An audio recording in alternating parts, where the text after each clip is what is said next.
total insanity. Let's welcome Tony D'Angelo. I'll tell you, you can categorize Tony D as a Category 5 hurricane when he comes to town, and he brings the wind with him, that's for sure, in a good way.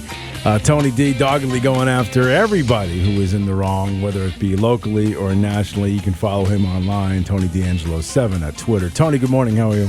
Good morning, Lee Elci. Good morning, everyone. Proud to be among you. I loved your opening. We talked about Clown World, and all I could think of was Emmett Kelly would be ashamed. You got to be of a certain vintage to actually know who Emmett Kelly was, but knowing we got a lot of ground to cover today, we've been talking on this show about the supply chain, about goods getting to the market, about where I believe both the national and local Republican Party have been, I'm going to use the word, asleep at the switch when it comes to defending the right of business to transact and do what they need to do to bring supplies to where they need to go. And something hit me yesterday, and it was just something that really, I like to look for the tip of the iceberg. The Stop and Shop in Waterbury, Connecticut is closing 200 jobs, and it's a functional local market. The people that own the market are saying this is due to general economic conditions. Well, look at it. You work on a very small margin. You're not getting in what people are coming into the store to buy. They don't have the money, to buy what they want to buy. The transportation costs are berserko, and then, we're going to throw a truck tax on top of that.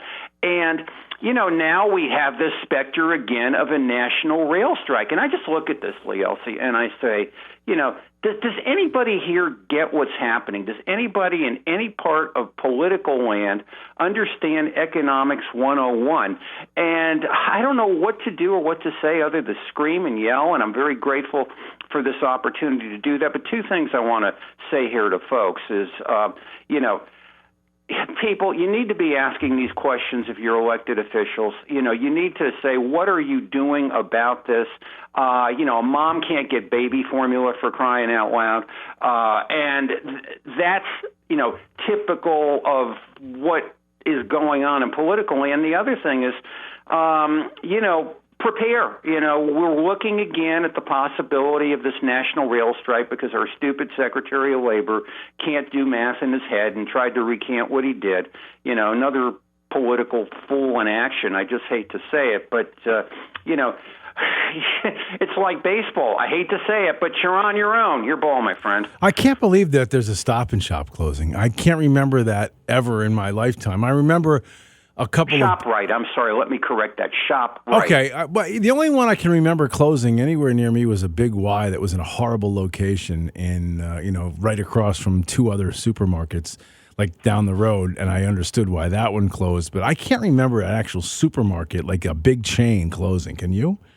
No, and the incredible thing is you've got to have, because I had clients in this business, you've got to have national grocers and you've got to have regional grocers, and then you have your specialty grocers, different things, for different things, for different people and for different needs. And when that happens, there's the jobs of the people that are there, there's the neighborhood, there's the gathering place. The market is always the place, like on Saturdays, where you go and where the Girl Scouts are selling cookies and the Pop Warner tickets and things like that, and you lose this little anchor of community. And in political land, it might want to look at it and say, oh, what a shame, or the mayor of Waterbury might say, oh, we'll do what we can to support these people. Of course, he's been asleep at the switch the whole time, or just about any politician. I don't mean to single, him out, but it's just, can't people see what is happening? And I know we're going to see something in the legislature this year about, let's get all the independent truckers and make them employees, and then we bleep and become California, and nobody's saying anything about it.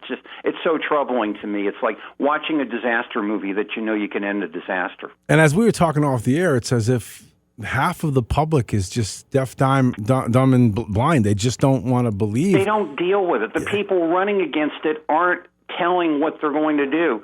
and the people doing it are just so bereft and inane of any sense whatsoever. They just go along and let's have more electric bicycles. Yeah, but I mean, if you're running, you've got to explain to people. As I was mentioning this morning, some of the numbers of some of the food products are going up like twice as much and some more than that in some cases. And I don't know how people are being able to afford that. And that's real life stuff. And I don't really hear too much of that, unfortunately. No, and it's just so fundamental to quote unquote life on this planet and this state, and it's. Anyway. All right. You want to talk about moving on from that, I am very pleased what I heard from Mike France on Friday about ethical Joe Courtney and his trades, and the fact that he's dealing in stock, the M&T and People stock during the time of the merger, during the time of the critical window, and it makes you think about the integrity of the people that are involved. Because what Joe did, which is so galling to me, it's like, it's my investment advisor. You can't blame the investment advisor. You hire them, Or I corrected it once I know. Well, that means you're, mentally asleep at the switch. Can I trust you in Congress? But where I'm really galled, and I thought about this, and sometimes it pays to be old. Do you realize, and do our kids realize, that Martha Stewart went to jail, was prosecuted, of all people, by Jim Comey, doing the same darn thing that Joe Courtney did, which was trying to massage what happened in a financial trade after the fact. And the political class just walks away and laughs, and, the private sector, say what you want about Martha, but, it's like Martha goes to jail. And I'm just so tired of the double standard of, the political class is anointed. When are we going to stop this? I don't know. I don't understand it at all, and there's no you're not held accountable for any of their actions. Nothing. I agree. Nothing. And I got into it again yesterday because we're thinking about corruption, and somebody had said to me, "Well, corruption's not really the big issue now. It's prices and things." I said, "Look, I'm with you. I understand it, but here's the problem. You say that, and can I trust you? Can I trust what you're saying?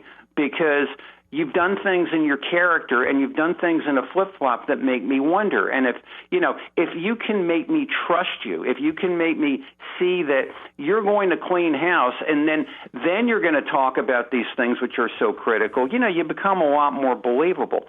And then I started to think about, because this is me. Maybe it's being of Italian-American heritage. I don't know. But you hang around Italians, they like to ruminate. I don't like to be around a lot of Italians because sometimes it could get depressing.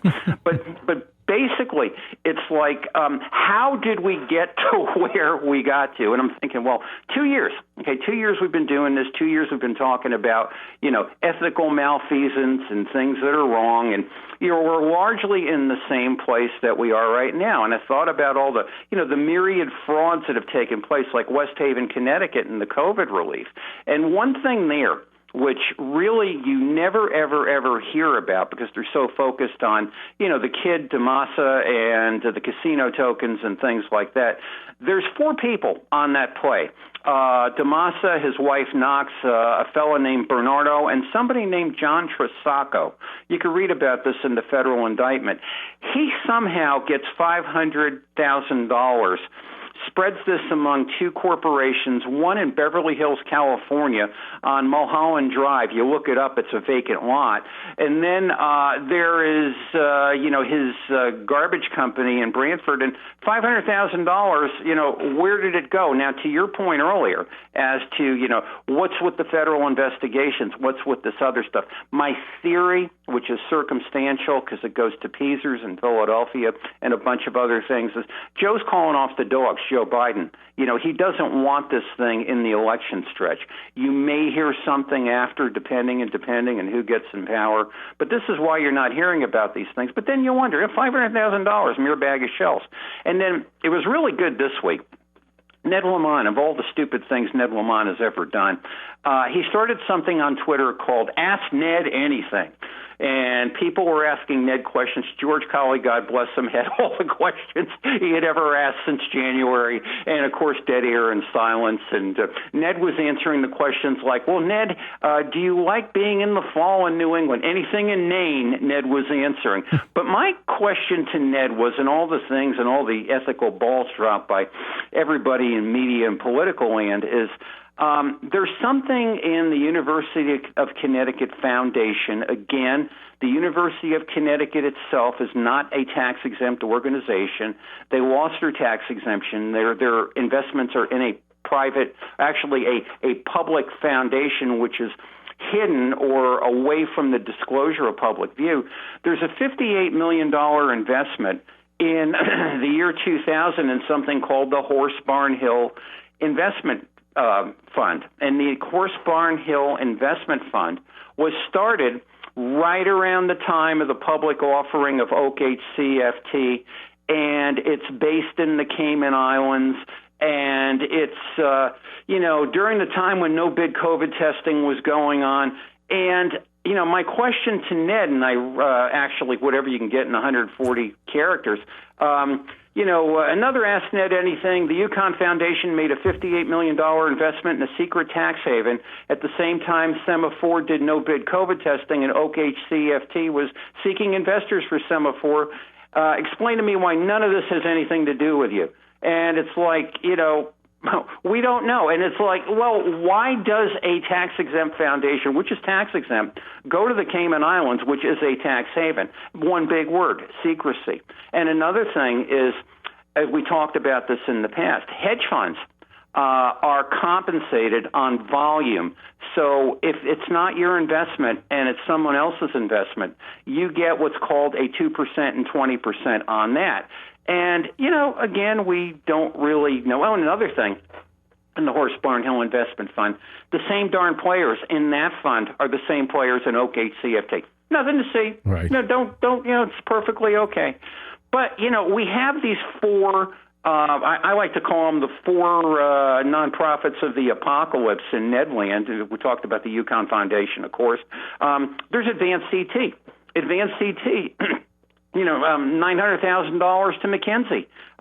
The Reopen Committee, all in there, all hidden from public view. Look at the board members. It's a vivisection of the Connecticut swamp.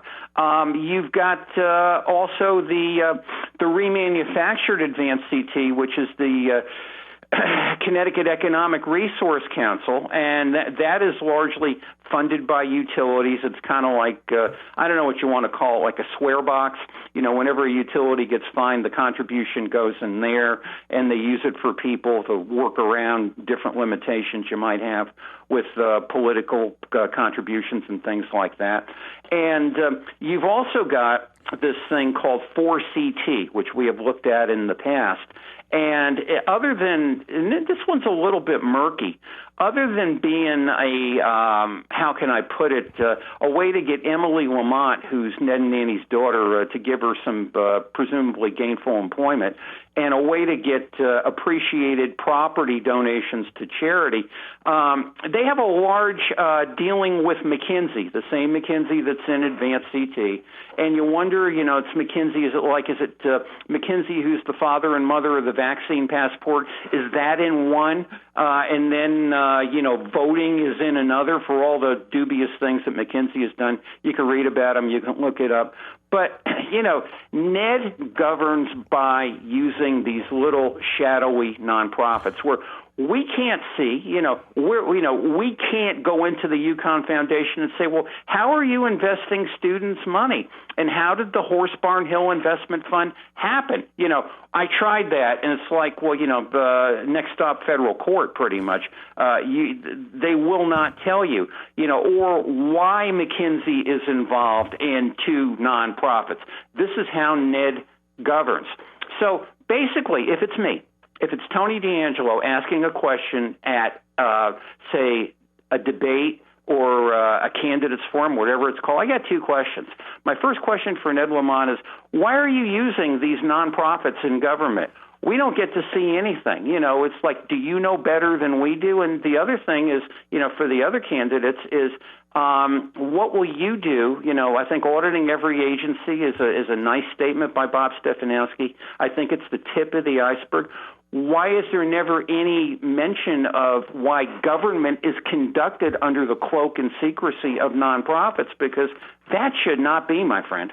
So, that should not be. I agree. I mean, obviously, I agree with what you're saying. What's amazing to me, so I just want to back up just a little bit. So, in the beginning of this, we've talked about, why isn't anyone going after Ned on these issues? And, I talked to Bob about this, and they actually did do. If you remember, there was maybe a 3-week period where they did go after this. They talked about it. Yeah, he wrote an op-ed about it. Blah blah blah.